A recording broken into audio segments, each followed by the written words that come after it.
Ang sabi ng itay ko, ang mundo daw ay puno ng mga taong masasama. Mga taong masasama na hindi natatakot pumatay. Kaya nga aalis si itay. Ino, anak. Ikaw muna ang bahala sa nanay mo, ha? Habang wala ako. Babantayan mo siya. Opo. Ako pong bahala sa kanya.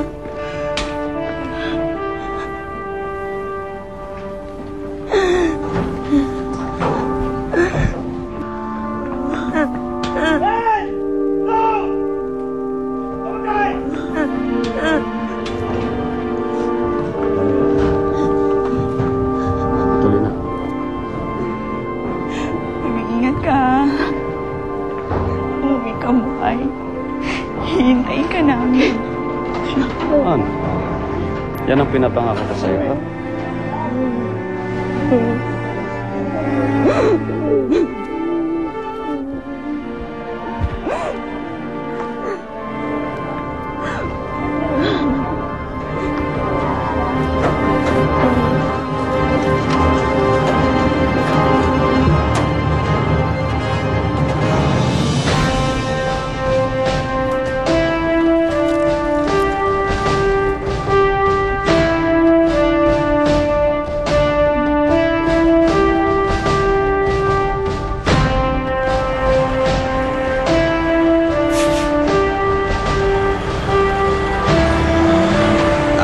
Sinabi sa akin noon ni Itay, maraming ang taong masasama sa mundo.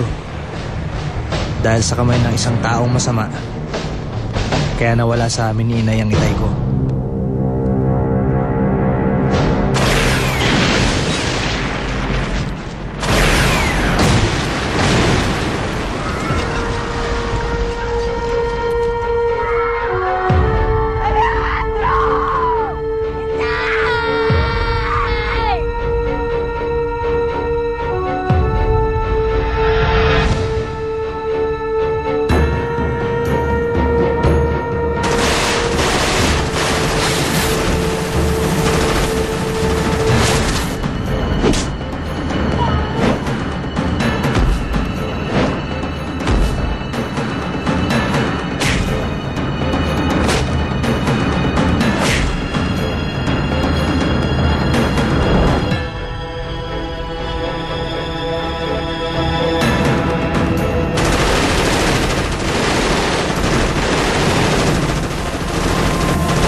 Sabi noon ni Itay, ang mundo daw ay puno ng mga taong masasama. Tama nga si Itay. Dahil siya ay namatay sa kamay ng isa nitong kampon.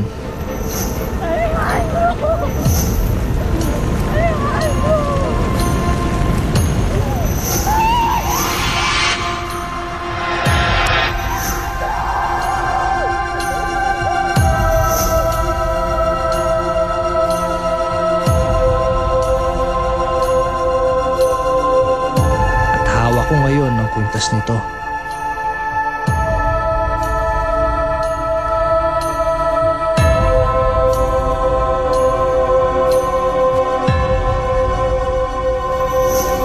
Isang sagisag na may malaking magiging kaugnayan sa akin.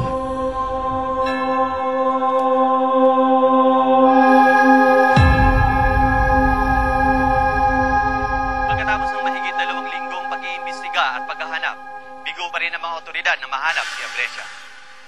Ang sinasabing may kagagawan sa pagpapasabog at pagpaslang sa may 2 batalyong sundalo sa Campo Zaldivar. Inamin rin ng mga otoridad na bigo pa rin sila sa pagkalap ng mga impormasyon hinggil kay Abresia, na pinaniniwalaang siya rin ang may kagagawan sa sunod-sunod na pagsabog sa iba't ibang lugar sa Puluan.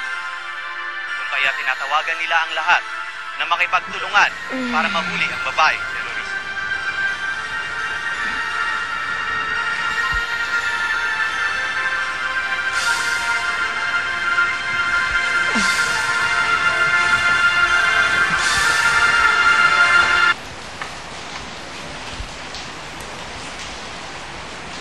Ba't ka nanonood, Bino? Hindi ba't pinaglilinis kita kahit anong karapatan mong manood? Pasensya na po, Tita Rebecca. Pero po yung nasa TV si Abresia. May gagawang kung bakit namatay si Tay. Doon po talaga siya sa kampo nung gabing yun. Nakita ko rin po siya lumipad para tumakas. Di pa rin siya nahuli, tita. Paglaki ko, hahanapin ko siya. Huhulihin ko siya. Para maparusahan siya sa ginawa niya kay Tay.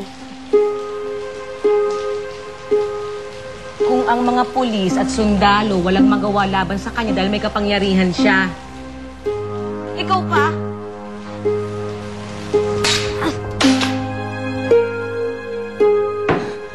Ate Rebecca! Masyadong mayabang yung anak mo, Elena. Hoy, Bino. Paano mo lalabanan si Abresia? Eh kung sa isang hataw ko nga lang, tumutumba ka na. Ayun na pa po ako dahil bata pa ako. Pero magpapalakas po ako. Para pagtanda ko po, pag ginataw niyo ako, hindi ako matutumba. Para matalo ko si Abresia. Hindi lakas ang kailangan mo, Bino. Bobo ka kasi, kaya hindi mo alam kung anong pinagsasabi mo. Bobo! Ate Rebecca, tama na. Huwag mo na pagsalitaan na ng ganyan ng anak ko. Sasabihin ko at gagawin ko kung ano ang gusto ko sa bahay na ito. Lalo't nakikitira lang kayo dito. Pasalamat nga kayong dalawa. At pumayag akong tumira kayo dito. Dahil wala akong amor sa inyo. Kahit asawa't anak kayo ng kapatid ko. Kaya huwag ka magreklamo. Kung ano man ang gawin ko at sabihin ko sa inyo ng anak mo. Kung ayaw yung palayasin ko kayo dito. Tignan ko lang. Kung hindi kayo tumira sa kalye. Mga patay, gutom kayo! Rebecca, ano ba problema mo? Eh, nasa labas pa lang kami ng mga anak mo, rinig na rinig ko na boses mo. Ano ba nangyayari dito? Kasing buwis na mag-inang to eh. Pinapainto naman ang ulo ko. Bakit naman kasi pinilit ko pa akong tumira yung mga yan dito?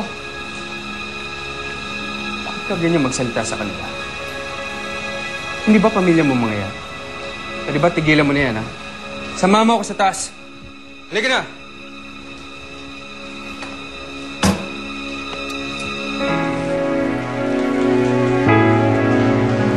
Ano pang tinatanga-tanga nyo dyan? Magtrabaho na kayo! Buwisit! Aaron, JP, halika kayo.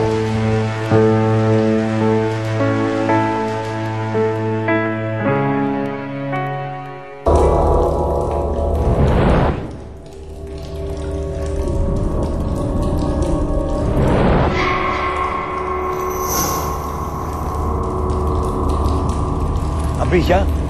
Ang kwintas. Nasaan ang aking kwintas? Anong kwintas? Wala ho kayong susuot na kwintas nung dumating kayo rito.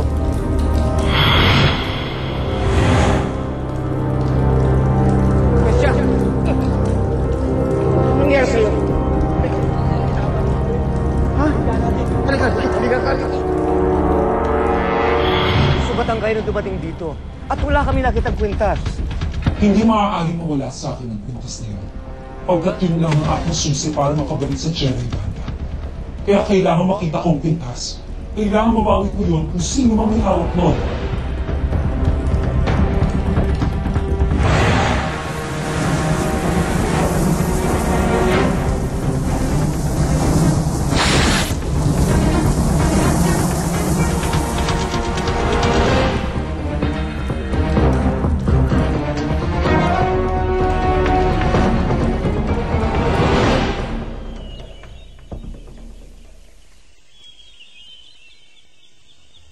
Akala ni Tita Rebecca, mahina ako.